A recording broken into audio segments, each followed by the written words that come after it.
ഏറ്റവും ഇഷ്ടപ്പെട്ടത് ഇപ്പൊ എന്റെ ഏറ്റവും റീസെന്റ് മെമ്മറി ആയിട്ട് നിൽക്കുന്ന റൈഫിൾ ക്ലബ് ആയിപ്പോ. ഒരു കാറിൽ ഒരു ഡ്രൈവറും ഒരു കുട്ടിയും. ഡ്രൈവറുടെ മകനാണ് കുട്ടി, പക്ഷേ കുട്ടിയുടെ അച്ഛനല്ല ഡ്രൈവർ. അപ്പോൾ ആരാണ് ഡ്രൈവർ? ഡ്രൈവറുടെ മകന്റെ അല്ലേ കുട്ടി? ഡ്രൈവറിന്റെ മകനാണ് കുട്ടി, പക്ഷെ കുട്ടിയുടെ അച്ഛനല്ല ഡ്രൈവർ. അതിനകത്ത് അച്ഛനില്ലല്ലോ, ഡ്രൈവറല്ലേ ഉള്ളൂ. ഡ്രൈവറുടെ മകനല്ലേ കുട്ടി? എന്റെ കയ്യിലില്ലല്ലോ, ഞാൻ ഒളിപ്പിച്ചു കഴിഞ്ഞില്ലേ. കുട്ടിയല്ല വട്ടി. മമ്മി പറയിക്കാത്ത ആൾക്കാരില്ല. അപ്പം ഞാനൊരു 2 മാസം കരഞ്ഞു. എനിക്കിഷ്ടമില്ല മമ്മി എന്ന് പറഞ്ഞിട്ട് ഞാൻ പപ്പായുടെ അടുത്തു കരഞ്ഞു. അപ്പയും മമ്മിയും ഭയങ്കര മമ്മി ആ ഒരു പലരെ കൊണ്ട് എന്നെ വിളിപ്പിച്ച് സംസാരിപ്പിച്ചിട്ടുണ്ട് എന്നെ കൺവിൻസ് ചെയ്യാനായിട്ട്. ഇഞ്ചി മൈ മീൽ പാർട്ട്ണർ.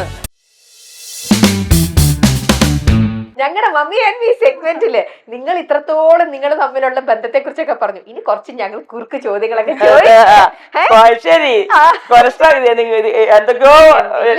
ഞാനല്ലേ ചോദിക്കണേ, എന്റെ കൂടുതൽ ചോദിക്കാനാ? അങ്ങനെ ഒന്നുമില്ല. നമ്മുടെ സ്വന്തം പൊന്നമ്മ ചേച്ചിയും നമ്മുടെ സ്വന്തം ദീപ്തിക്കുട്ടിയല്ലേ? യെസ്. ഓക്കെ, അപ്പൊ നമ്മൾ ഇനി മമ്മി ആൻഡ് മീ എന്ന് പറയുമ്പോൾ എല്ലാവരും ഇതിനകത്ത് ഒരു സെഗ്മെന്റ് ഉണ്ടാവും ഈ ഒരു പ്രോഗ്രാമിനകത്ത്. അതുകൊണ്ട് തന്നെയാണ് യെസ് ഓർ നോ ആണ് സെഗ്മെന്റിന്റെ പേര്. ദീപ്തിക്ക് ഇതൊന്നും അറിയുന്നുണ്ടാവില്ല. ബാക്കി സംശയങ്ങൾ എന്തുണ്ടായാലും പൊന്നമ്മ ചേച്ചി ഇത് പറഞ്ഞു തരുന്നതായിരിക്കും. കാര്യമായിട്ട് ഇതൊക്കെ വാങ്ങിച്ചോളൂ. യെസ് പൊന്നമ്മ ചേച്ചിക്ക്. ഓക്കെ, അപ്പൊ ഞാൻ ചോദിക്കുന്ന ചോദ്യത്തിന് ഇത് യെസ് ആണോ നോ ആണോ എന്ന് മാത്രം കാണിക്കുക. അങ്ങനെ ഇങ്ങോട്ട് നോക്കിയിട്ട് കാണിക്കരുത്. അപ്പൊ ഞങ്ങൾ നോക്കട്ടെ മമ്മിയും മോളും തമ്മിൽ എത്രത്തോളം നിങ്ങൾ തമ്മിലുള്ള മനപ്പൊരുത്തം ഉണ്ടോ. ഓക്കെ, കറക്റ്റ് ആണോ രണ്ടുപേരും പറയണെന്നൊക്കെ. അപ്പോ ഫസ്റ്റ് ചോദ്യം, നിങ്ങൾ 2 പേരിൽ ഏറ്റവും കൂടുതൽ വാശിയുള്ളത് പൊന്നമ്മ ചേച്ചിക്കാണ്. ചേച്ചി ഒന്ന് ആലോചിച്ചിട്ടൊക്കെ. മോള് പെട്ടെന്ന് പറഞ്ഞു ആദ്യം അമ്മയ്ക്ക് തന്നെയാ വാശിയെന്ന്. എങ്ങനെ എന്ത് കാര്യത്തിലാണ്? നല്ല വാശി കേട്ടോ. കാരണം ഞാൻ നെഗറ്റീവായിട്ട് പറഞ്ഞല്ല കേട്ടോ. മമ്മിയുടെ ആ വാശിയാണ് എല്ലാത്തിലും മമ്മി എത്തിച്ചിരിക്കുന്നത്.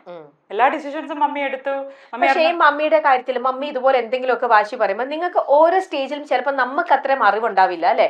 അമ്മയ്ക്ക് അതിനെക്കാട്ടിൽ നമ്മളെക്കാട്ടിൽ ലോകം കണ്ട ഒരു അറിവിലാണ് അമ്മമാർ അങ്ങനെ പറഞ്ഞു തരുന്നത്. പക്ഷെ ഏതെങ്കിലും ഒരു സ്റ്റേജിൽ മക്കൾ എന്നുള്ള രീതിയിൽ നിങ്ങൾക്ക് ആർക്കെങ്കിലും മമ്മി ഒരു കാര്യം ചെയ്യാൻ പറഞ്ഞപ്പോൾ ഞങ്ങൾക്ക് അത് ഇഷ്ടമല്ല, വേണ്ട, പക്ഷെ മമ്മി പറഞ്ഞതുകൊണ്ട് വി ആർ ഡൂയിങ് ഇറ്റ്, അങ്ങനെ ആർക്കെങ്കിലും തോന്നിയിട്ടുണ്ടോ? അത് എന്റെ ഉദാഹരണം തന്നെ പറഞ്ഞാൽ ഈ പഠിക്കാൻ ഈ നഴ്സിംഗ് പറയുമ്പോഴേ ഞാൻ ഒരിക്കലും സ്വപ്നത്തിൽ വിചാരിച്ചിട്ടില്ല അങ്ങനെ ഒരു റൂട്ട്. എനിക്ക് ഫാഷൻ ഡിസൈനിങ് ഒന്നെങ്കിൽ ആ ക്രിയേറ്റീവ് ഫീൽഡ് ആണല്ലോ. അന്നത്തെ സമയത്ത് ഫിലിം ഒക്കെ ഭയങ്കര വലിയ മീഡിയ ആയിട്ടുണ്ട്, അങ്ങനെ ചിന്തിച്ചില്ല. അപ്പൊ അല്ലെങ്കിൽ BSc ഫിസിക്സ് ഡിഗ്രി ഉണ്ട്. അതിനുശേഷം അടുത്ത ഡിഗ്രിയാണ് നഴ്സിംഗിന് പോകുന്നത്. ഞാൻ ഇവള് +2 കഴിഞ്ഞപ്പോ പ്രീ ഡിഗ്രി ആയിരുന്നു. പ്രീ ഡിഗ്രി അല്ലേ നീ പഠിക്കുമ്പോ? മമ്മി മെഡിസിന് പോകണമെന്നായിരുന്നു, പക്ഷെ എനിക്ക് അതിനോടൊരു ഇൻട്രസ്റ്റ് കുറവായിരുന്നു. അപ്പൊ എനിക്ക് ഒന്നെങ്കിൽ ക്രിയേറ്റീവ് ആയിട്ട് ഒരു കാര്യം ചെയ്യുക, അല്ലെങ്കിൽ സെക്കൻഡ് ഓപ്ഷൻ ടീച്ചിങ് ഇഷ്ടമായിരുന്നു. അപ്പൊ ഫിസിക്സ് എടുത്താൽ ടീച്ച് ചെയ്യാം എന്നുള്ള ഒരു ലെക്ചറർ പ്രൊഫസർ അങ്ങനെ ഒരു ലൈൻ എടുക്കാമല്ലോ എന്ന് ഓർത്ത് അങ്ങനെ ചിന്തിച്ചേ. പക്ഷെ ഞാൻ ആദ്യം ഇവര് പറയുമ്പം പറഞ്ഞു നമ്മൾ കുറച്ച് കരഞ്ഞൊക്കെ കഴിയുമ്പോ ഇവര് നിർത്തും എന്ന് വിചാരിക്കുമല്ലോ. പക്ഷെ അങ്ങനെ മമ്മി പറയിക്കാത്ത ആൾക്കാരില്ല. അപ്പം ഞാനൊരു 2 മാസം കരഞ്ഞു. എനിക്കിഷ്ടമില്ല മമ്മി എന്ന് പറഞ്ഞിട്ട് ഞാൻ പപ്പായുടെ അടുത്തു കരഞ്ഞു. അപ്പം മമ്മിയും ഭയങ്കര മമ്മി ആ ഒരു പലരെ കൊണ്ട് എന്നെ വിളിപ്പിച്ച് സംസാരിപ്പിച്ചിട്ടുണ്ട് എന്നെ കൺവിൻസ് ചെയ്യാനായിട്ട്. പിന്നെ അവസാനമായപ്പോ ഞാൻ പറയുന്നത് മമ്മി എല്ലാം നല്ലത് നമുക്ക് ചെയ്യുന്ന ആളാണ്, നമുക്കറിയത്തില്ല ആ സമയത്ത് നമ്മുടെ ഏജിൽ നമ്മൾ രക്തത്തിളപ്പി നിൽക്കുന്ന സമയമാണ്. അപ്പം എന്തിനും നല്ലതായിരിക്കാം മമ്മി പറയുന്നേ. ഇനി അറ്റ് ദ എൻഡ് എനിക്ക് മനസ്സിൽ ഒത്തിരി വിഷമം ഉണ്ടായിരുന്നെങ്കിലും ഞാൻ വിചാരിച്ചത് at the end of the day എനിക്ക് ഒരിക്കലും എൻ്റെ മമ്മിനെ ഹേർട്ട് ചെയ്യാൻ പറ്റത്തില്ല, എൻ്റെ പേരൻസിനെ എനിക്ക് ഹേർട്ട് ചെയ്യാൻ പറ്റത്തില്ല. അപ്പം ഇത് അങ്ങനെ എടുക്കുമായിരുന്നു. അപ്പൊ അങ്ങനെ എടുത്തു. ഓഫ് കോഴ്സ് ഞാനത് കമ്മിറ്റ് ചെയ്തപ്പോൾ ഐ വാസ് റെഡി. പഠിച്ചു, നല്ലതായിട്ട് പഠിച്ചു. പിന്നെ ഞാൻ പറഞ്ഞില്ല ഈ പോയി പ്രൊഫഷനിൽ ഇപ്പൊ എനിക്കിതൊരു മിസ്കമ്മ്യൂണിക്കേഷൻ ചെയ്യുന്നത് വളരെ, nursing is a very noble പ്രൊഫഷനാണ്. ഞാൻ പോയി അവിടെ ജോലി തുടങ്ങിയപ്പോൾ ഐ ലവ് ദ ജോബ്. കാരണം നമ്മൾ അവിടെ നിൽക്കുമ്പോൾ നഴ്സിംഗ് ആണെന്ന് എനിക്ക് ഒരിക്കലും ഫീൽ ചെയ്തിട്ടില്ല. സോ നമ്മളൊരു വിഷമിക്കുന്ന ഒരാളുടെ മുന്നിൽ നിൽക്കുവാണ്. ആ സമയത്ത് നമ്മൾ എന്തും ചെയ്യുമോ അത് നമ്മൾ ചെയ്യും. അവിടെ അത് നഴ്സിംഗ് ആണോ ഡോക്ടറാണോ ഒന്നും ഇല്ല. സോ ആൾക്കാർക്ക് ഒരു റിലീഫ് നമ്മൾ ഒരു എന്നാ പറഞ്ഞ ഒരു കൊടുക്കുന്ന ഒരു വലിയ നോബിൾ പ്രൊഫഷനാണ് നഴ്സിംഗ്. അപ്പം അതിന്റെ എല്ലാ ബെനിഫിറ്റ്സും എനിക്ക് എല്ലാ രീതിയിലും വന്ന ആളാണ് ഞാൻ. എല്ലാ ആൾക്കാരെയും നമ്മളങ്ങനെ കണ്ടു, ഒത്തിരി പേരെ നമ്മൾ ഹെൽപ്പ് ചെയ്യുകയും ഒത്തിരി പേരെ കൈപിടിച്ച് നമ്മൾ ഇവരെ ഹെൽപ്പ് ചെയ്ത് കഴിയുമ്പോൾ ഇവർ നമ്മുടെ കയ്യിൽ ഒരു പിടുത്തം പിടിക്കും. ആ പിടുത്തം പിടിക്കുമ്പോൾ നമുക്ക് കിട്ടുന്ന ഒരു എനർജി എന്ന് പറഞ്ഞാൽ ദാറ്റ്സ് ബിയോണ്ട് ദിസ് വേൾഡ്. അങ്ങനെയൊക്കെ ഒത്തിരി കാര്യങ്ങൾ അനുഭവിച്ച് വന്ന ഒരാളാണ് ഞാൻ. അപ്പൊ ഞാൻ ഭയങ്കര അഡാപ്റ്റബിൾ ആണ്. ഞാൻ ആ ഒരു സമയത്ത് എന്നാ പറഞ്ഞ എനിക്ക് ചോയ്സ് ഉണ്ടായിരുന്നെങ്കിൽ ഞാൻ പോയേനെ. പോയേനെ. പക്ഷെ ഡിസിഷൻ എടുത്തു പഠിക്കാൻ തുടങ്ങിയതിന് ശേഷം പിന്നെ എന്റെ മമ്മിയായിരുന്നു എന്റെ ഇൻസ്പിറേഷൻ. ഞാൻ പഠിക്കുമ്പോഴും അപ്പൊ അന്ന് പഠിക്കുമ്പോൾ IELTS എന്ന് പറഞ്ഞ എക്സാം പാസ്സാണ്. അപ്പൊ ഞാൻ പഠിക്കാൻ തീരുമാനിച്ചപ്പോൾ തൊട്ട് I started to work on my IELTS. ആ സമയത്ത് ഞാൻ ഡിസൈഡ് ചെയ്യുവാണ് ഞാൻ എന്റെ മമ്മീനെ ഞാൻ ഇതിനകത്ത് ഫെയിൽ ആക്കത്തില്ല.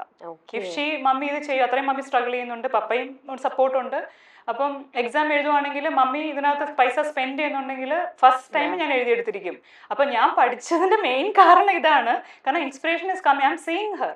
അപ്പൊ അമ്മയുടെ 1 രൂപ പോലും എനിക്ക് വെറുതെ അങ്ങനെ പോകത്തില്ല. സോ അതുകൊണ്ട് ഞാൻ രാത്രി ഉറക്കൊഴിച്ച് പഠിക്കുമെന്നല്ല, ബട്ട് അതിന്റെ പ്രിപ്പറേഷൻ എനിക്ക് എത്ര നേരത്തെ ചെയ്യാൻ പറ്റുമോ ഞാൻ അങ്ങനെ ചെയ്യുമായിരുന്നു. മമ്മിക്ക് ഇപ്പോഴായിരിക്കും അറിയാം, ഞാൻ ഇന്ന് പറഞ്ഞിട്ടില്ല.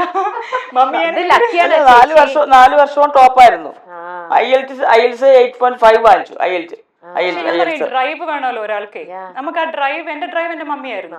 അത് ചേച്ചി കാണിച്ചു തന്നു, മുമ്പിൽ നിന്ന് കാണിച്ചു കൊടുത്തു. പക്ഷെ അങ്ങനെ കാണിച്ചു കൊടുത്താലും അത് മനസ്സിലാക്കുന്ന അത് ചേച്ചിയും ചേട്ടനും നിങ്ങളുടെ കൂടെ ഒരു എന്താ പറയാ, ശരിക്കും നിങ്ങളും ബ്ലെസ്ഡ് ആണ്. മക്കള് 3 പേരും അത് മനസ്സിലാക്കി. അതാണ് അമ്മയുടെ ആ വഴി നിങ്ങൾക്ക് തിരിച്ചറിഞ്ഞു. നിങ്ങൾ ആ ഒരു അതേ ഫുട്പാത്ത് ആ ഇതിലൂടെ തന്നെ നിങ്ങളും പോയി. അത് വലിയ കാര്യമാണ്. അത് അക്സെപ്റ്റ് ചെയ്തതിന് ശേഷം ഉണ്ടല്ലോ ഞാൻ അതാ പറഞ്ഞ, ഞാൻ ഒന്നിൽ കയറി കഴിഞ്ഞാൽ 100% മോറിൽ ഞാൻ ട്രൈ ചെയ്യും. ബാക്കി പറഞ്ഞില്ലേ വരട്ടെ. അപ്പം അവര് പോയിട്ട് പറഞ്ഞില്ലേ വയസ്സായ ആൾക്കാരെ അവരവിടെ സപ്പോർട്ട് ചെയ്ത് പറയുമ്പോ അവരുടെ ബ്ലെസ്സിങ്ങും കൂടെ നമുക്കൂടെയാ കിട്ടുക. കുഞ്ഞുങ്ങൾ അവിടെ ചെയ്യുന്ന ആ നന്മയുടെ അംശം നമുക്കും കിട്ടും. മനസ്സിലായോ? എന്റെ ഒരു ഫ്രണ്ട് എന്നോട് പറഞ്ഞതാണ്, ഇപ്പൊ നഴ്സിംഗ് എന്ന് പറയുന്ന ഒരു പ്രൊഫഷന്റെ ഒരു കാര്യം പറയാണ്. ഇപ്പം എന്റെ ഫ്രണ്ട് പറയാ, ദീപു എന്ന് എന്നെ വിളിക്കുന്നത്, ദീപ്തിയുടെ കോളേജിലെ ഷോർട്ട് ഫോം ആയിരുന്നു. അന്നേരം പറഞ്ഞതാണ്, ദീപുവിന് അറിയത്തില്ല ദീപുവിന്റെ ബ്ലെസ്സിങ്ങിന്റെ ഒരു ഡെപ്തും അതിന്റെ ഒരു ഇതും. കാരണം അത്രയും ആൾക്കാരുടെ ബ്ലെസ്സിങ് കിട്ടി വരുന്ന ഒരാളുടെ ലൈഫിൽ ഒന്നും മോശമായിട്ട് സംഭവിക്കില്ല. കാരണം അത്രയും നമ്മളും ആത്മാർത്ഥമായിട്ട് അവരെ നമ്മൾ നോക്കുക. നമ്മുടെ മുന്നിൽ ഒരാൾ വരുന്നത് ഒരു റീസൺ ആണല്ലോ. അപ്പൊ ഞാൻ ഈ നിമിഷം രമ്മയുടെ മുമ്പ് ഇരിക്കുമ്പം this is the present moment അല്ലേ. അപ്പൊ ആ മൊമെന്റ് നമ്മൾ 100% നമ്മൾ ട്രൈ ചെയ്യുക, നമ്മൾ എന്ത് ചെയ്താലും. അപ്പം എന്നോട് ചില ആൾക്കാർ പറയും, നിന്നെ ടോയ്ലറ്റ് ക്ലീൻ ചെയ്യാൻ ഏൽപ്പിച്ചാലും നീ ഏറ്റവും വൃത്തിക്ക് ചെയ്ത് ഇറങ്ങി വരുള്ളൂ. അപ്പം that is my attitude towards work. അപ്പൊ പുറത്ത് നമ്മൾ ജീവിക്കുന്ന ഒരു സാഹചര്യത്തിൽ ഒത്തിരി നമ്മൾ റെസ്പെക്ട് ചെയ്യും വർക്ക് എത്തിക്സ് എല്ലാം. അപ്പൊ നഴ്സിംഗ് എന്ന് പറയുന്നത് അതുപോലെ ബ്ലെസ്ഡ് ആയിട്ടുള്ള, ചിന്തിച്ച് നോക്കിയാൽ തന്നെ ഇവരുടെയൊക്കെ ലൈഫ് നമുക്ക് അറിയാവുന്നവരുടെയൊക്കെ ഒന്ന് ആലോചിച്ച് നോക്കിയോ, എല്ലാവരും ഭയങ്കര ബ്ലെസ്ഡ് ആൻഡ് അതൊരു സർവീസ് അല്ലേ. വിഷമിച്ച് വരുന്ന എത്രയോ ആൾക്കാർക്ക് റിലീഫ് കൊടുക്കുന്ന ഒരു പ്രൊഫഷനാണ്, ലൈക്ക് ഇമോഷണലി ആൻഡ് ഫിസിക്കലി. അപ്പം അത്രയും ബ്ലെസ്സിങ്സ് അപ്പൊ എന്റെ ഫ്രണ്ട് അങ്ങനെ പറയുമ്പോഴാണ് വാവ്, ഇതിന് ഇങ്ങനെ ഒരു പെർസ്പെക്റ്റീവ് ഉണ്ടല്ലോ. നമ്മൾ അങ്ങനെ ചിന്തിച്ചല്ല ചെയ്യുന്നത്, പക്ഷെ എനിക്ക് ആ ടച്ച് ഇങ്ങനെ വരുമ്പം, ഒത്തിരി പേരുടെ ടച്ച് അങ്ങനെ കിട്ടുമ്പം നമുക്കതൊരു that's a moment. അത് അതൊക്കെ ഇത് കാരണമാണ് അനുഭവിക്കാൻ സാധിച്ചത്. എന്തെങ്കിലും ഒരു പ്രശ്നം വന്നാൽ പതറാതെ ആത്മവിശ്വാസത്തോടെ അത് ടാക്കിൾ ചെയ്യുന്നത് ദീപ്തിയാണ്. എന്നെക്കാൾ കൂടുതൽ മമ്മി തന്നെയാണ്. ഞാൻ മോശമല്ല. അപ്പം ദീപ്തിയാണെന്ന് പറയുമ്പം യെസ് അല്ല നോ കാണിക്കണ്ടേ? ദീപ്തി അല്ലല്ലോ. ശരിയാ. ചേച്ചി പറയണ എന്താ? യെസ് ദീപ്തിയാണോ? ചേച്ചി പറയണു ദീപ്തിയാണെന്ന്, ദീപ്തി പറയണു അല്ലാന്ന്. അല്ലോ ഞാനല്ലേ? മാറിപ്പോയി. അല്ല, അപ്പൊ അതാരാണ് പ്രശ്നങ്ങൾ വന്നാൽ ടാക്കിൾ ചെയ്യുന്നത്? ആരാണ് പ്രശ്നങ്ങൾ വന്നാല് ഇപ്പം ടാക്കിൾ ചെയ്യാൻ ഞാൻ മോശക്കാരിയാന്ന് ഞാൻ പറയത്തില്ല. പക്ഷെ എന്റെ മമ്മിയുടെ അത്രയും സ്ട്രോങ് അല്ല ഞാൻ. ഞാനിപ്പം ഞാൻ പറഞ്ഞല്ലോ, ഞാൻ പുറത്ത് ജീവിച്ചു, അയർലൻഡ് വർക്ക് ചെയ്തു, ഓസ്ട്രേലിയയിൽ ഇപ്പോഴും വർക്ക് ചെയ്യുന്ന ഒരാളാണ് ഞാൻ. ഒത്തിരി കമ്പനീസ് ആൻഡ് ബിസിനസ്സസിൽ വർക്ക് ചെയ്തിട്ടുണ്ട്. ലീഡർഷിപ്പിലുള്ള ഒത്തിരി ആൾക്കാരെ ഞാൻ കണ്ടിട്ടുണ്ട്. ഒത്തിരി ബിസിനസ് മീറ്റിംഗ്സിലും എക്സെക് മീറ്റിംഗ്സിലും ഒക്കെ ഇരുന്നിട്ടുണ്ട്. അപ്പോൾ ഒത്തിരി ലീഡർഷിപ്പ് ആൾക്കാരെ അടുത്ത് കാണുകയും നമ്മൾ കണ്ടിട്ടുണ്ട്. അച്ചീവേഴ്സ് ലൈക്ക് CEOs അങ്ങനത്തെ ആൾക്കാരും ഒക്കെ ആയിട്ട് എല്ലാവരും ഭയങ്കര strong and achievable high performers ആണ്. എല്ലാവരും സ്ട്രെങ്ത് ഉണ്ട്. പക്ഷെ എന്റെ മമ്മിയുടെ അത്രയും സ്ട്രെങ്ത് ഞാൻ ഇന്ന് വരെ ആരിലും കണ്ടിട്ടില്ല. അത് വിൽ പവറും മനക്കരുത്തെന്ന് പറയുന്നത്. പക്ഷെ മമ്മിയുടെ ചലഞ്ചസ് അങ്ങനെ ആക്കിയതാണ്. നമ്മൾ അത്രയും സ്ട്രഗിള്. ഞാൻ പബ്ലിക് പ്ലാറ്റ്ഫോമിൽ മമ്മിയെ കാണുന്ന എല്ലാവരും പെപ്പി പൊന്നമ്മ ഫുള്ളി സെസ്ഡ് ലൈഫിൽ ഇങ്ങനെ പോകുന്ന ഒരാളായിട്ടാണ്. ബട്ട് ദ ചാലഞ്ചസ് ഞങ്ങൾക്ക് എല്ലാം അറിയത്തുമില്ല. ഞങ്ങൾക്കറിയാം, ഞങ്ങൾ ഹോസ്റ്റലിൽ ജീവിക്കുമ്പോൾ നമ്മൾ അത്രയും മമ്മിയുടെ ലൈഫ് അടുത്തുനിന്ന് കണ്ടിട്ടുമില്ല. പക്ഷെ ഈ അത്രയും കണ്ട ലൈഫിൽ തന്നെ ഒരുപാട് കാര്യങ്ങൾ മമ്മി ഫേസ് ചെയ്തിട്ടുണ്ട്. പല ചലഞ്ചസും ഉണ്ട്. ഞങ്ങൾ 3 പിള്ളേരുമാണ് മമ്മിയുടെ എല്ലാ അൾട്ടിമേറ്റ് സന്തോഷവും. അപ്പം ഞങ്ങളുടെ കാര്യം വരുമ്പോൾ വേൾപൂൾ ഒരു റിഫ്ലക്ഷൻ ഉണ്ട് അതിന്റെ. കുഞ്ഞുങ്ങളിലാണ് ആ ലേഡി റിവൈവ് ചെയ്ത് വരുന്നത്. അപ്പം അങ്ങനെ നിൽക്കുന്ന ഒരാളാ മമ്മി. അപ്പൊ അത്രയും ചലഞ്ചസ് ഒക്കെ എനിക്ക് പേഴ്സണലി വന്നാൽ ഞാൻ അടിതെറ്റും. അപ്പം അത് മമ്മി തന്നെയാണ് അത്. ലാസ്റ്റ് നമ്മള് മറ്റേ സിനിമയില് കണ്ടല്ലോ, ലാസ്റ്റ് പിന്നെ സംശയമുണ്ടോ? അവിടെ മമ്മിയുണ്ട് മക്കളെ നിങ്ങളുടെ കൂടെ. യെസ്. ഇനി ദീപ്തിയുടെ മൂവി കണ്ടിട്ട് പൊന്നമ്മ ചേച്ചി വിമർശിച്ചിട്ടുണ്ട്, യെസ് ഓർ നോ? വിമർശനം നോ. നോ. അപ്പൊ കാണിച്ചോ. നോ. വിമർശിച്ചിട്ടില്ല. ഓക്കെ. അതിനെ കുറിച്ച് ഡീറ്റെയിൽ ആയിട്ട് പറയുകയും ചെയ്തോല ഇമോഷൻ എന്തായിരുന്നു എന്ന്. മകളുടെ മൂവിയിൽ അഭിനയിക്കണമെന്നത് പൊന്നമ്മ ചേച്ചിയുടെ ഒരു വലിയ ആഗ്രഹമാണ്. ചേച്ചി എന്റെയും വലിയ ആഗ്രഹം. മേക്കപ്പ് ഇട്ടാൽ അഭിനയം ഏത് ലാംഗ്വേജിലാണെങ്കിലും അഭിനയമാണ് ചേച്ചി. മേക്കപ്പ് ഇട്ട് കഴിഞ്ഞാൽ ഇംഗ്ലീഷ് മൂവിയിൽ ഞങ്ങൾ ഇംഗ്ലീഷുകാർ തന്നെയായിട്ട് അഭിനയിക്കാൻ ഞങ്ങൾ റെഡിയാണ്. അപ്പൊ ലോങ് ഗുഡ് ബൈ ഉണ്ടാവോ? Long good bye already production കഴിഞ്ഞു. അയ്യോ അയ്യോ, അതിന് പോസ്റ്റ് പ്രൊഡക്ഷൻ ഇപ്പൊ നടക്കുന്നത്. അത് ആ സിനിമ സംഭവിച്ചു കഴിഞ്ഞു. ഇനി ഞാൻ പറഞ്ഞില്ല, ഇനി അതിനൊരു അവസരം ദൈവം തരട്ടെ. ഇതൊക്കെ നമ്മൾ അവിടെ നിൽക്കുന്നതുകൊണ്ട് നമ്മൾ അവിടെ ഇവിടെ നിൽക്കുവാണെങ്കിൽ ഞാൻ മലയാള സിനിമ അല്ല മലയാളത്തിൽ ചെയ്യുന്ന കാര്യമാണ് അല്ല ഞാൻ ഇംഗ്ലീഷിന്റെ കൂടെ ഉദ്ദേശിച്ചത്. അല്ല ഞാൻ പറഞ്ഞ അതിപ്പോ ഷോർട്ട് മൂവി അല്ലേ വരുന്നത്. ഇനി അത് ബിഗ് മൂവിയിലേക്ക് വരുമ്പോൾ അതപ്പോ ഡെവലപ്പ് ചെയ്യുമല്ലോ. അപ്പോഴാണ് ഞാൻ ഉദ്ദേശിച്ചത് സംഭവിക്കുമെന്ന് പറയാൻ പറ്റത്തില്ല. ഞാൻ പറഞ്ഞില്ല, എന്റെ ഭയങ്കര എനിക്ക് ഒരു എന്റെ ലൈഫ് ഭയങ്കര ബ്ലെസ്സിംഗ് ആണ്. എന്റെ മമ്മിക്ക് എനിക്ക് എന്റെ പടത്തില് ഞാൻ മമ്മി ശരിയായില്ല. പിന്നെ മമ്മീനെ ഒരു വരച്ചു വരെ നിർത്താൻ പറ്റുന്ന ഒരു അവസരം വീട്ടിലേക്ക് കാണിച്ചു തരാം. എല്ലാവരുടെയും മുന്നിലായതുകൊണ്ട് നമ്മൾ പറയുന്നത് കേൾക്കണമല്ലോ. അപ്പം ഞാൻ എപ്പോഴും മമ്മിയുടെ അടുത്ത് എന്റെ മമ്മി ആയതുകൊണ്ട് പറയല്ല. ഇപ്പം ഇതിപ്പോ ഓഡിയൻസ് കാണുന്നവർ വിചാരിക്കരുത് നമ്മൾ അങ്ങോട്ടും ഇങ്ങോട്ടും ഇങ്ങനെ ഒരു പ്രൊമോഷൻ. പക്ഷെ ദ ട്രൂത്ത് ഇസ് എനിക്ക് തോന്നുന്നു മമ്മിയുടെ ഒരു കാലിബർ ഉണ്ടല്ലോ as an actor, the range that she can bring fourth. അപ്പം അത് മമ്മിക്ക് സീരിയസ് ആയിട്ട് തുടങ്ങി. മമ്മി അത് നെഗറ്റീവ് ഷെയ്ഡ് ഗ്രേ ഷെയ്ഡിൽ വന്നു. ഇനി പക്കാ വില്ലെത്തി, മമ്മി പറയുന്നത് മമ്മിയുടെ ഭാഷയിൽ പറഞ്ഞാൽ പക്കാ വില്ലെത്തി, കോമഡി. ഇതെല്ലാം മമ്മിക്ക് പറ്റുന്ന അത് എല്ലാവർക്കും പറ്റുന്ന ഒരു കാര്യമല്ല. പക്ഷെ ഐ തിങ്ക് ഇനി നല്ല ഓപ്പർച്യൂണിറ്റീസ് മമ്മിക്ക് വരാനുണ്ട്, മമ്മിയുടെ ഫുൾ പൊട്ടൻഷ്യൽ എക്സ്പ്ലോർ ചെയ്യാൻ പറ്റുന്ന തരത്തിലുള്ളത്. അപ്പൊ അത് വരട്ടെ, മമ്മിക്ക് സംഭവിക്കട്ടെ. അത് എന്നിലൂടെ സംഭവിച്ചാൽ എനിക്ക് അതിലേറെ സന്തോഷം. പിന്നെ comedy is a very difficult ജോൺറയല്ലേ. അത് വളരെ റെയർ ആയിട്ടുള്ള ആൾക്കാർക്ക് മാത്രം കിട്ടുന്ന ഒരു സംഭവമാണ്.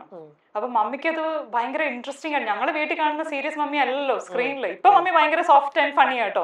പിള്ളേരൊക്കെ ആയപ്പോഴത്തേക്ക് അങ്ങനെ ഒരു ചേഞ്ച് മമ്മിയുമായി റിലാക്സ്ഡ് ആയല്ലോ മമ്മി. ഞങ്ങൾ മൂന്നുപേരും അത് മദറിൽ കാണുന്നതല്ലോ ഗ്രാൻഡ് മദർ ആകുമ്പോഴത്തേക്ക് നമ്മൾ കാണുന്നത് അവിടെ വേറെ തന്നെ ഒരു. അതെ, ഞങ്ങളോടും ഇപ്പൊ ഞങ്ങളെയൊക്കെ ഒത്തിരി കാണാതിരുന്ന മമ്മി കാണുമ്പോഴേ മമ്മി ഇപ്പൊ നേരത്തെ ഞങ്ങളടുത്ത് സ്ട്രിക്റ്റ് ആയിട്ട് നിന്നാലല്ലേ ഉള്ളൂ ഞങ്ങള് മുന്നോട്ട് പോകത്തുള്ളൂ, അല്ലെങ്കിൽ നമ്മള് ഉഴപ്പി പോകത്തില്ല. അപ്പൊ ഇപ്പൊ അതല്ല, മമ്മി വളരെ നിങ്ങളെക്കാളും ചില്ലാണ് മമ്മി, ഭയങ്കര ചില്ലാണ്. അപ്പൊ ആ ഒരു ബ്ലെസ്സിങ് ഞാൻ പറയുന്ന കോമഡി ചെയ്യാന്നുള്ളത് like it's a very rare ക്വാളിറ്റിയാണ്, എല്ലാവർക്കും കിട്ടുന്ന ഒരു കാര്യമല്ല. സോ എന്റെ അതാ പറഞ്ഞ ഒരു റേഞ്ച് ഓഫ് നല്ല ഒരു ഫുൾ ലെങ്ത് ക്യാരക്ടറോ അല്ലെങ്കിൽ നല്ല ഒരു വളരെ പ്രോമിനന്റ് ആയിട്ട് കുറെ സ്ക്രീൻ സ്പേസ് ഉള്ള ക്യാരക്ടേഴ്സ് ഒക്കെ ഇനിയും മമ്മിക്ക് വരാനിരിക്കുന്നു. അങ്ങനെ വന്ന് വരട്ടെ വരട്ടെ. അതിന് നല്ലൊരു കാരണം ദീപ്തി തന്നെ ആവട്ടെ. സന്തോഷം. അടുത്തത്, പൊന്നമ്മ ചേച്ചി അഭിനയിച്ച 2020 ശേഷമുള്ള എല്ലാ മലയാള സിനിമകളും ദീപ്തി കണ്ടിട്ടുണ്ട്. അപ്പൊ അതിന് മുമ്പത്തെ എല്ലാം കണ്ടിട്ടില്ലേ? എല്ലാ സിനിമയും കണ്ടിട്ടുണ്ട്. മമ്മി അഭിനയിച്ചതിൽ ഒട്ടും ഇഷ്ടമാവാത്ത സിനിമ ഏതാ?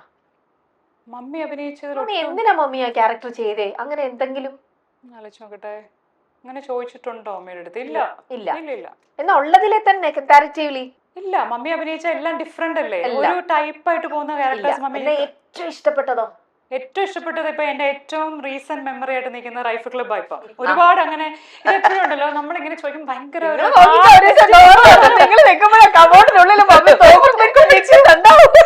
ഞാൻ ആ സെറ്റിൽ പോവുകയും ചെയ്തേ. എനിക്കത് ആ സെറ്റ് ലൈക്ക് ആഷിക് കപൂർ, ശ്യാം പുഷ്കർ, അവരോടൊരു ബിഗ് താങ്ക്സ് ഉണ്ട്.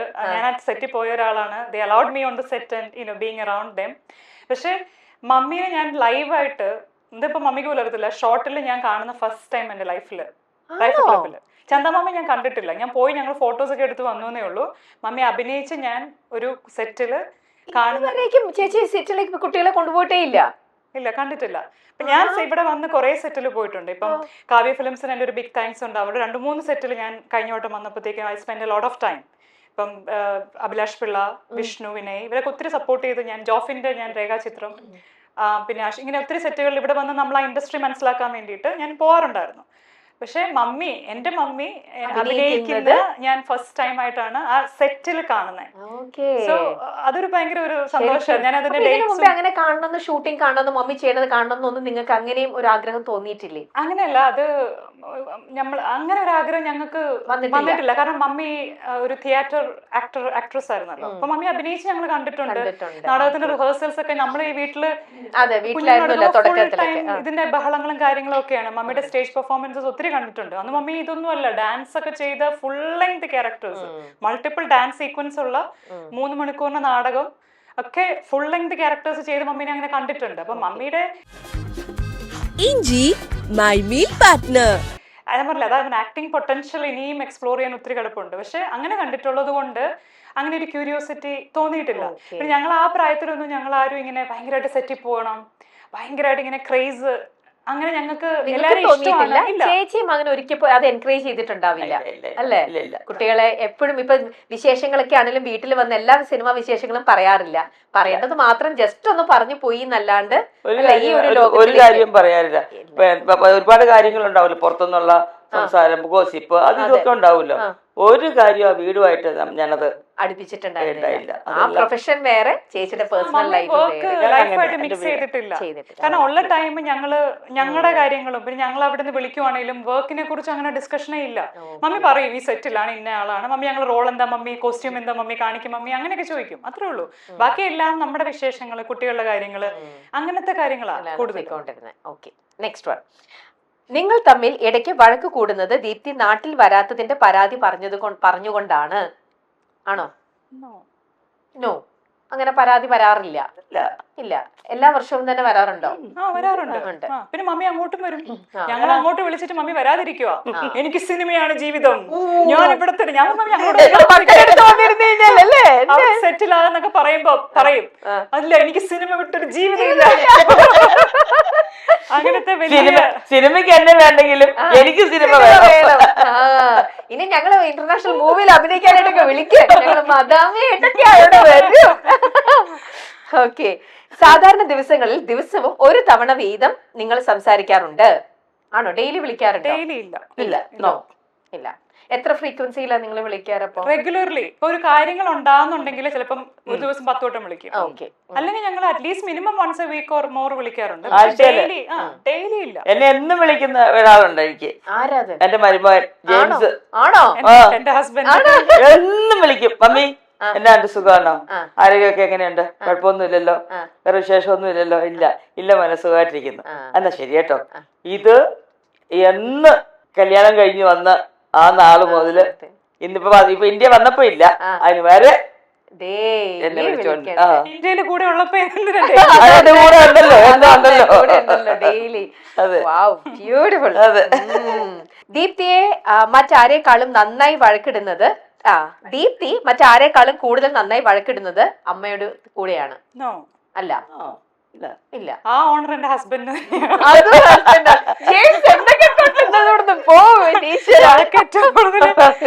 നമ്മുടെ ആ ഒരു ഫ്രീഡം കൊണ്ടുള്ള ഒരു സ്വാതന്ത്ര്യം എടുക്കലുണ്ടല്ലോ, അത് ശരിക്കും ഹസ്ബൻഡ് അടുത്ത് തന്നെയാണ്.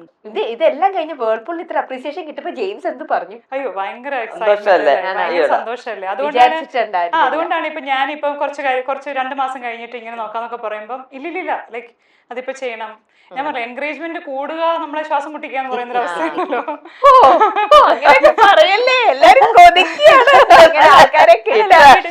നമ്മള് നല്ല മെന്നിനെ സെലിബ്രേറ്റ് ചെയ്യണ്ടേ? ലൈക്ക് നമ്മള് നല്ല ആൾക്കാരുള്ളപ്പോ നമ്മളത് പറയുകയും സെലിബ്രേറ്റ് ചെയ്യണ്ടേ? ലൈക്ക് അപ്പൊ അതുകൊണ്ടാ. അല്ലാതെ ഞാനിപ്പം ഈ ടച്ച് വുഡ് ലൈക്ക് യുനോ അതുപോലത്തെ ഒരുപാട് പേര് കാണും. സോ അങ്ങനെയുള്ളവരെ കുറിച്ച് നമ്മൾ സംസാരിക്കണം. ദീപ്തിയെ കുറിച്ച് ഓർത്ത് പൊന്നമ്മ ചേച്ചിക്ക് എപ്പോഴും ടെൻഷനാണ്. ഇല്ല, ഒരിക്കലും ഇല്ല. ടെൻഷൻ അടിച്ചിട്ടേ ഇല്ല. മക്കളുടെ ഒരു കാര്യത്തിലും ഒന്നും ആലോചിച്ച് ടെൻഷൻ അടിക്കേണ്ടതായിട്ട് വന്നിട്ടേ ഇല്ല അല്ലേ? പൈസയുടെ കാര്യത്തിൽ പിശുക്ക് കൂടുതൽ പൊന്നമ്മ ചേച്ചിക്കാണ്. ശരിയാണോ? അല്ലേ? പിന്നെ ആരാ പിശുക്ക് നിങ്ങളുടെ കൂട്ടത്തിലുള്ളതില്? കുടുംബത്തിലാരുക പിശുക്കുള്ളത് എന്റെ മോനാ. ആണോ? ലേശം ഒരേ ഒരു ആൺസത്തിനേ ഉള്ളൂ, അവനാണ് ഉള്ളതിലെ പിശുക്ക് അല്ലേ? ബാക്കി എല്ലാരും ഭയങ്കര ലാവിഷാണ്. പിശുക്ക്. പിശുക്കവനെയാണ്. പക്ഷെ നേരത്തെ കൂടുതലായിരുന്നു, പക്ഷെ ഇപ്പൊ കുറച്ച് കൊല്ലം മാറി കേട്ടോ. ഇപ്പൊ പുറത്തൊക്കെ പോയി ജോലിയൊക്കെ ആയപ്പോഴത്തേക്കും അവൻ നോക്കിയപ്പോഴേ ബാക്കി വീട്ടിലെല്ലാം പെൺപടകളും ഡാഡി മാത്രമല്ലേ ഉള്ളൂ. അപ്പൊ അവനെയായിട്ടൊന്നും പിടിച്ചില്ലെങ്കിൽ ശരിയാവില്ല. പെണ്ണുങ്ങൾ നിങ്ങൾ എല്ലാരും കൂടെ അങ്ങ് സ്പെൻഡ് ചെയ്യുന്നു തോന്നിയിട്ടായിരിക്കും അവരിപ്പോ ഒന്ന് കുറച്ച് പിടിക്കാൻ നോക്കിയത്. ഓക്കെ, അപ്പൊ അങ്ങനെ വിജയകരമായ ഒരു സെഗ്മെന്റിന് ശേഷം നമ്മൾ അടുത്ത സെഗ്മെന്റിലേക്ക് പോകുന്നു. ഇനിയുണ്ടോ? യെസ്, അടുത്ത മറ്റൊരു സെഗ്മെന്റ്. ചേച്ചി നല്ല ഇങ്ങനെ അണിഞ്ഞൊരുങ്ങി നല്ല ഇന്ന് നോക്കിക്കോ മോളെ, അണിഞ്ഞൊരുങ്ങി വന്നിട്ട് അവസാനം ഈ ഒരു സെഗ്മെന്റിൽ ചേച്ചി തോറ്റു പോകും. ആയിക്കോട്ടെ, ഫെയിൽ ഗെയിം തോൽവി ഉണ്ടല്ലോ. ദ ഫെയിൽ ഗെയിം എന്നാണ് ഈ സെഗ്മെന്റിന്റെ പേര്. ഈ ഒരു സെഗ്മെന്റിൽ നിങ്ങൾ തോക്കും എന്നുള്ള കാര്യത്തിൽ അപ്പൂസിന് 100% ഉറപ്പാണ്. അങ്ങനെ നിങ്ങൾ തോറ്റ് ഇവിടുന്ന് പൊന്നമ്മ ചേച്ചി മോളും തോറ്റ് തൊപ്പിയിട്ട് ഇവിടുന്ന് ഇറങ്ങിയാൽ ചേച്ചി വിഷമിക്കണ്ട. മൈൽ സ്റ്റോൺ മേക്കേഴ്സ് തൊട്ടു പുറകെ മൈൽ സ്റ്റോണിന്റെ കുറെ ഗിഫ്റ്റുകളുമായിട്ട് പൊന്നമ്മ ചേച്ചിയുടെ വീട്ടിലേക്ക് പുറകെ എത്തുന്നതായിരിക്കും. അപ്പൊ തോറ്റാലും ഗിഫ്റ്റ് ഉണ്ടെന്ന് സാരം. മനസ്സിലായില്ലേ? തോൽവി വിജയത്തിന്റെ മുന്നോടിയാണ്. ഓക്കെ, അപ്പം ദീപ്തി ചേച്ചിക്ക് ഇതൊന്നും പറഞ്ഞ ഒന്നും ഏക്കില്ല. ചേച്ചി ഇതൊക്കെ കുറെ കണ്ടിരിക്കുന്നുണ്ട്. ദീപ്തി ഗെറ്റ് റെഡി, ചോദ്യങ്ങൾ വരാൻ പോവാണ്. അപ്പൊ എന്തായാലും നിങ്ങൾ തോൽക്കുമെന്ന് ആദ്യമേ മുൻകൂട്ടി പ്രവചിച്ചിട്ടുള്ളത് കൊണ്ട് ദ ഫെയിൽ ഗെയിമിലെ ഫസ്റ്റ് ചോദ്യം. ഒരു കാറിൽ ഒരു ഡ്രൈവറും കുട്ടിയും. ഡ്രൈവറുടെ മകനാണ് കുട്ടി. ഓക്കെ, ഒരു കാറിൽ ഒരു ഡ്രൈവറും ഒരു കുട്ടിയും. ഡ്രൈവറുടെ മകനാണ് കുട്ടി, പക്ഷേ കുട്ടിയുടെ അച്ഛനല്ല ഡ്രൈവർ. അപ്പോൾ ആരാണ് ഡ്രൈവർ? ഒന്നും കൂടെ വായിച്ചേ. അപ്പോ സാധ്യമേ പറഞ്ഞില്ലേ, ഒരു കാറിൽ ഒരു ഡ്രൈവറും കുട്ടിയും. ഡ്രൈവറുടെ മകനാണ് കുട്ടി, പക്ഷേ കുട്ടിയുടെ അച്ഛനല്ല ഡ്രൈവർ. അപ്പോൾ ആരാണ് ഡ്രൈവർ? ഡ്രൈവറുടെ മകന്റെ അല്ലേ കുട്ടി? ഡ്രൈവറിന്റെ മകനാണ് കുട്ടി, പക്ഷെ കുട്ടിയുടെ അച്ഛനല്ല ഡ്രൈവർ. അതിനകത്ത് അച്ഛനില്ലല്ലോ, ഡ്രൈവറല്ലേ ഉള്ളൂ. ഡ്രൈവറുടെ മകനല്ലേ കുട്ടി? കുട്ടിയല്ല, വട്ടി.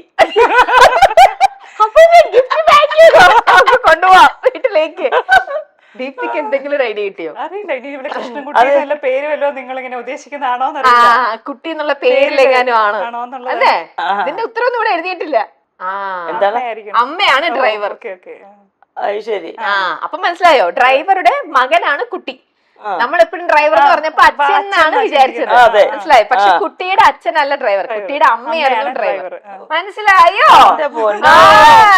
ഇന്നത്തെ ചോദ്യം അപ്പൂസിന്റെ തലയിലേ വരുള്ളൂ. യെസ്, ഇത് പോയി ചോദിക്കാം. വീട്ടിൽ ചെല്ലുമ്പോ ചോദിക്കാം. അവിടെ പടകള് കുറെ പേര് ചെല്ലുമ്പോ തന്നെ. അടുത്തത്, അങ്ങോട്ടോടും ഇങ്ങോട്ടോടും നേരെ നിന്ന് സത്യം പറയും. ആരാണ് ഞാൻ? അങ്ങോട്ടോടും ഇങ്ങോട്ടോടും നേരെ നിന്ന് സത്യം പറയും.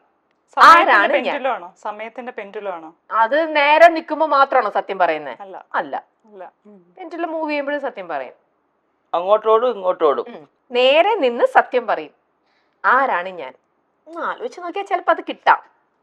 ക്ലൂ ക്ലൂ എന്ന് പറഞ്ഞാൽ അങ്ങോട്ടോടും കറക്റ്റ് നേരെ നിൽക്കുമ്പോ ആക്യുറേറ്റ് അതിന്റെ വെയിറ്റ്.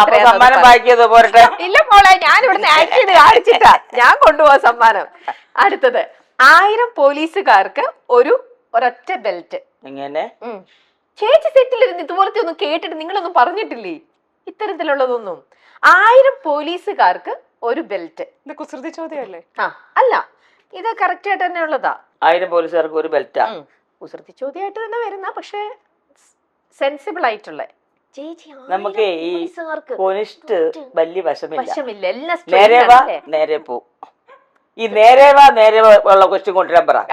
എപ്പ മറുപടി പറഞ്ഞത് വെച്ചാൽ അപ്പൂസിന് പറ്റൂല. ഈ കോണിസ്റ്റിന് നമ്മള് എക്സ്പീരിയൻസ് അല്ല. ചൂലാണ് ചൂലെന്ന് പറഞ്ഞാൽ മണ്ടത്തരാവോ? തേങ്ങാക്കൊല്ലാന്നും വന്നു എന്റെ ഉള്ളില് ഇങ്ങനെ കാണിച്ചപ്പോഴേ റൈറ്റ് ആൻസർ. ചൂലിന്റെ ഒരൊറ്റ ഇതിലല്ലേ ഇത്ര ഈർക്കിലികൾ വെച്ചിട്ട് ഒരൊറ്റ ഇതിൽ നിൽക്കുന്നു. ഓക്കെ, അടുത്തത് ലാസ്റ്റ് ചോദ്യമാണ് കേട്ടോ. ഇതെങ്കിലും കറക്റ്റ് ആയിട്ട് പറഞ്ഞാൽ ആയതുകൊണ്ട് വരില്ല. നേരെയുള്ള ചോദിക്കൂ. ഇല്ല, ഇപ്പൊ ഞാൻ നിങ്ങളെ പ്രാക്ടീസ് ചെയ്യിപ്പിച്ചു. ഇനി ഒരേ ഒരെണ്ണം കൂടി. ആയിക്കോട്ടെ. വൃത്തിയായി ഇരിക്കുമ്പോൾ കറുപ്പും വൃത്തികേടായി ഇരിക്കുമ്പോൾ വെളുത്തും ഇരിക്കുന്നത് എന്ത്? എന്തു ആവാലോ. എന്താ? എന്നാ എന്താണത്? ആ, വൃത്തിയായിരിക്കുമ്പോൾ കറുപ്പും വൃത്തികേടായിരിക്കുമ്പോൾ വെളുപ്പും. ആ ശരി, തിരിഞ്ഞു വെച്ചിരിക്കുവോ? ആ, കറുപ്പ്, വൃത്തികേടാകുമ്പോ വെളുത്തിരിക്കും. ക്ലൂ പോരട്ടെ എന്ന് പറയാം. അതെ. പറ്റില്ല. Black board. ഓക്കെ ഓക്കെ, അത് നമ്മൾ എഴുതി സ്ക്രിബിൾ ചെയ്തോ എഴുതി വൈറ്റ് ചോക്ക് വെച്ച് എഴുതുമ്പോ അങ്ങനെ, അപ്പൊ അത് ഡേർട്ടി ആവും. അതാണ് ഉദ്ദേശിച്ചത്. ഇതെല്ലാം അപ്പൂസിന്റെ ജീവിതാനുഭവങ്ങളാ. അതെ, കംപ്ലീറ്റ് അദ്ദേഹത്തിന്റെ ജീവിതത്തിൽ നിന്നും ഓരോന്ന് കിട്ടിയ ഓരോ കൊനസ്റ്റ് ചോദ്യങ്ങളാ. അപ്പൂസ് എഴുതി. ഇനി ഇത് കേൾക്കുമ്പോ പൊന്നമ്മ ചേച്ചി ക്വസ്റ്റൻ ഉണ്ട്, നേരെ വാ നേരെ പോ, അങ്ങനത്തെ ക്വസ്റ്റ്യൻ ചോദിച്ചാൽ കറക്റ്റ് ആയിട്ട് നമ്മൾ ആൻസർ പറയും, ഉള്ള സമ്മാനം മേടിച്ചു ഞങ്ങൾ പോവുകയും ചെയ്യും. ഇത് അതുകൊണ്ടല്ലോ അപ്പൂസ് പറഞ്ഞേ, ഇത് തോറ്റാലും നിങ്ങളുടെ വീട്ടിലേക്ക് സമ്മാനങ്ങൾ എത്തിയിരിക്കും. പിന്നെ ഞങ്ങൾ മൈൽ സ്റ്റോണിൽ എന്ത് സെലിബ്രേറ്റ് ചെയ്യണമെങ്കിലും ഞങ്ങൾക്ക് ഒരു പാക്കറ്റ് സാധനം കിട്ടിയിട്ടുള്ളെങ്കിലും അത് ഞങ്ങൾ ആ വീട്ടിൽ എത്തിക്കാതെ ഞങ്ങൾ എവിടെയും പോവാറില്ല. ചേച്ചിയോട് ചോദിച്ചു നോക്ക്, എന്ത് ആഘോഷത്തിനുള്ള ചേച്ചി എന്ന് പറഞ്ഞ് ഞങ്ങൾക്ക് ചെന്ന് കയറാൻ പറ്റുന്ന കാണും കേട്ടോ. നിങ്ങൾ വരുന്നതും അതെപ്പോഴും നമ്മൾ കാണാറുണ്ട് എല്ലാം. പക്ഷെ ഇപ്പൊ എനിക്ക് ഫീൽ ചെയ്യും, ഞങ്ങൾ അങ്ങനെ എന്നും ഇടിച്ചു കയറി ആ വീട്ടിൽ ചെല്ലുമ്പോഴേ അവിടെ രണ്ട് ആത്മാക്കൾ മാത്രം ഇങ്ങനെ ഇരിക്കുന്ന കാണാം. പക്ഷെ ഇന്നിപ്പോ ആ വീട് ഞങ്ങൾക്ക് നല്ല പരിചയമുള്ളുണ്ട്. ആ വീട്ടിൽ ഇന്നിപ്പോ ചെല്ലുകയാണെങ്കിൽ എന്തൊരു കളിയും ചിരിയും മേളവും വീടും ഫുൾ ആൾക്കാരും ഞങ്ങളെ ശരിക്കും വിളിച്ചൊരു ട്രീറ്റ് തരേണ്ടതാട്ടോ. മക്കൾ ഇത്രയും പേരുള്ളപ്പോൾ ഞങ്ങൾ എല്ലാരെയും കൂടെ വിളിച്ചിട്ട് തീർച്ചയായും വെൽക്കം, സ്വാഗതം എല്ലാവർക്കും. ഞാൻ പറഞ്ഞിട്ടില്ല ഇടയ്ക്ക് വരുന്നതല്ലേ. അതെ, അങ്ങനെ പൊന്നമ്മ ചേച്ചി ബിസി കുക്കിംഗ് ആയിരിക്കും അല്ലേ വീട്ടില്? ഇത്ര വേറെ ഇഷ്ടം നോക്കണം, എല്ലാവർക്കും ഡിഫറെന്റ് അങ്ങനൊന്നുമില്ല. എല്ലാവരും ഫുഡ് കഴിക്കണം, എല്ലാവർക്കും അങ്ങനെയാണ്. മമ്മിയുടെ ചില മാസ്റ്റർ പീസ് കാര്യങ്ങളുണ്ട്, അപ്പൊ അത് കഴിക്കാനുള്ള ഒരു മക്കൾക്ക് ഏറ്റവും ഇഷ്ടം ഏതാ മമ്മിയുടെ? മീൻകറിയാണോ? ഓക്കെ, അതേതാ? ചുമന്ന ഫിഷ് കൂട്ടാനോ അതോ മഞ്ഞ കളറോ? അത് ചുമന്നതാ ഏറ്റവും ഫേവറേറ്റ്. മറ്റേത് മപ്പാസും ഉണ്ട്, ഭയങ്കര ടേസ്റ്റാ. ഓഹോ, ആഹാ, അപ്പൊ അവിടെ എല്ലാം ഡിമാൻഡ് ആണ് ഫുൾ. രാവിലെ ഇപ്പൊ കുക്കിംഗ് ആയിരിക്കല്ലേ ചേച്ചി? ബ്രേക്ക്ഫാസ്റ്റ്, ലഞ്ച്, എല്ലാ സാധനവും വീട്ടില് ഉണ്ടാക്കും. അത് പ്ലാൻ ചെയ്ത്, അത് നമ്മള് എനിക്കെല്ലാം പ്ലാനിങ് ആയിരിക്കണം. ധൃതി കൂട്ടി അതല്ല, ഞാൻ എല്ലാം പ്ലാൻ ചെയ്ത് വെക്കും. അപ്പൊ ഞാനല്ല ചെയ്യുന്നത്, അപ്പൊ എനിക്ക് എല്ലാം ഒരു സിസ്റ്റമാറ്റിക് ആയിട്ട് അതങ്ങ് ചെയ്യുമ്പോ അതങ്ങ് ചെയ്തു പോകും. റോബിൻ മിനിങ്ങാന്ന് വന്നതേ ഉള്ളു, എന്റെ ഇളയമോടെ ഹസ്ബൻഡും അവളും കുഞ്ഞും. അവര് വന്നപ്പോ തന്നെ ഞാൻ അപ്പൊ തന്നെ ഇതെല്ലാം ഉണ്ടാക്കി. ആ രാത്രിയില് അവര് അന്തം വിടും, മമ്മി ഇത്രയും ഉണ്ടാക്കി, മമ്മി എത്രയും കഷ്ടപ്പെട്ടോ. എനിക്ക് കഷ്ടപ്പാടൊന്നും തോന്നിയില്ല, എനിക്ക് ഇഷ്ടമായിരുന്നു. എന്റെ കുഞ്ഞുങ്ങൾ വരുന്നു, അവർക്ക് ഇഷ്ടമുള്ളത് ഞാൻ ഉണ്ടാക്കുന്നു. ഇതിപ്പോ ഞാൻ ഉണ്ടാക്കിയിട്ട് ഇനി എപ്പോ ഉണ്ടാക്കാനാ? എനിക്കുള്ളതൊക്കെ ദിവസം ഉണ്ടാക്കി കഴിക്കുന്നയാളാ. അപ്പൊ എന്റെ അടുത്തൊരു സാറുണ്ട്, ഞങ്ങള് ഇപ്പൊ ബിസിനസിന്റെ പാർട്ട്ണറായിട്ട് ഞങ്ങൾ ഒരുമിച്ച. അപ്പൊ സാർ ഇടയ്ക്ക് ഒന്ന് ഫുഡ് കഴിക്കാൻ വരും. അപ്പൊ ഞാൻ കുറച്ച് ഡയറ്റ് ഒക്കെ എടുത്ത് പിള്ളേരില്ലാത്തപ്പോ ചെയ്യുമായിരുന്നു. അപ്പൊ ആ ഫുഡൊക്കെ സാറ് ഷെയർ ചെയ്യുന്നേ. അപ്പൊ സാറ് ചോദിക്കുന്ന, മേഡം ഇങ്ങനത്തെ ഫുഡൊക്കെയാ കഴിക്കുന്നേ? ഞാൻ പറഞ്ഞ എനിക്കുള്ള ഇപ്പൊ എനിക്ക് കഴിക്കുമ്പോൾ എന്തെങ്കിലും ഉണ്ടാക്കിയ പോലെ സാറേ എന്ന് പറഞ്ഞു. അതിനുശേഷം പിള്ളേര് വന്നപ്പോ ഫുഡ് കഴിച്ച് കൊടുത്തപ്പോ സാറ്, അത് ശരി, എത്ര നല്ല ഫുഡൊക്കെ ഉണ്ടായിട്ട് മേഡം എന്തുവാ ഉണ്ടാക്കി? ചോളം, അത് ഇത്, cucumber, carrot juice, ABC juice, അതൊക്കെ ഉണ്ടാക്കി ഞാൻ കഴിക്കണേ. അപ്പൊ സാറ് ഇപ്പൊ പിള്ളേരൊക്കെ ഉള്ളതുകൊണ്ട് ഫുഡെല്ലാം നമുക്ക് നല്ല, ഇപ്പൊ കരിമീനായാലും കരിമീൻ മപ്പാസ്, അല്ലെ കരിമീൻ പൊള്ളിച്ചത്, കരിമീന്, ബീഫ്, പോർക്ക്, അങ്ങനെ പല മീനിന്റെ ഫിഷിന്റെ തന്നെ വെറൈറ്റി സാധനങ്ങള്. അവർ തന്നെ ഫിഷും എല്ലാം ഉണ്ട്, പിന്നെ നോൺ ഉണ്ടെങ്കിലും ഒരു ഒന്ന് രണ്ട് വെജും കൂടി ഉണ്ടാവും. പുളിശ്ശേരി. ഹെൽപ്പ് ചെയ്യാൻ ആരെങ്കിലും ഉണ്ടോ? എനിക്ക് ഒരു സ്ത്രീ വരുന്നുണ്ടായിരുന്നേ, അവര് വന്ന് തേങ്ങയൊക്കെ ചിരണ്ടിച്ചേക്കട്ടെ. എനിക്ക് തേങ്ങ ചിരണ്ടാൻ മാത്രം അത് മാത്രം ഒരു മടിയാ. അതിനൊരു ക്ഷമ എനിക്ക് അതിനൊരു ഇത് കിട്ടുന്നില്ല. അപ്പൊ ഞാൻ അവർ തൂത്ത് ഉണയ്ക്കാനൊക്കെ വരുമ്പോ ആദ്യം ചെയ്യുന്നതിന് ഞാൻ പറയാം, കുറച്ച് തേങ്ങ ഒരു 6-7 തേങ്ങ അങ്ങ് ചിരണ്ടും, ഒരു ബോക്സിലാക്കും, അത് ഫ്രീസിലോട്ട് വെക്കും. അപ്പൊ അപ്പൊ അങ്ങനെ വീട്ടിലെ മേളങ്ങളും രസങ്ങളും തമാശകളും കുറെ കുട്ടിപ്പടകളൊക്കെ ഉണ്ടല്ലോ. അപ്പൊ അങ്ങനെ എൻജോയ് ചെയ്യൂ. അതിനിടയിൽ വലിയൊരു സന്തോഷങ്ങളായിട്ട് ഇതപ്പോ 27th അന്ന് എല്ലാരും ഉണ്ടാവുമല്ലോ അല്ലേ? അപ്പൊ ഞങ്ങളും അന്ന് തീർച്ചയായിട്ടും ഉണ്ടാവും. അപ്പൊ wishing all the best Deepti. ദീപ്തിയുടെ ഈ ഒരു ലോകത്തുള്ളൊരു ജേർണി ജസ്റ്റ് സ്റ്റാർട്ട് ചെയ്തിട്ടേ ഉള്ളൂ. ഇനിയും ലോങ് വേ ടു ഗോ. അപ്പം എല്ലാം സൂപ്പറായിട്ട് തന്നെ വരട്ടെ എന്ന് ആശംസിക്കുന്നു. Wishing all the best. അപ്പോൾ താങ്ക് യു രമ്യ. ഒരുപാട് സന്തോഷം. മൈൽസ്റ്റോൺ പറയുന്ന പോലെ നമ്മുടെ ഒരു കുടുംബം പോലെ പോകുന്ന മൈൽസ്റ്റോണിന് ഒരുപാട് താങ്ക്സ്. താങ്ക് യു ചേച്ചി.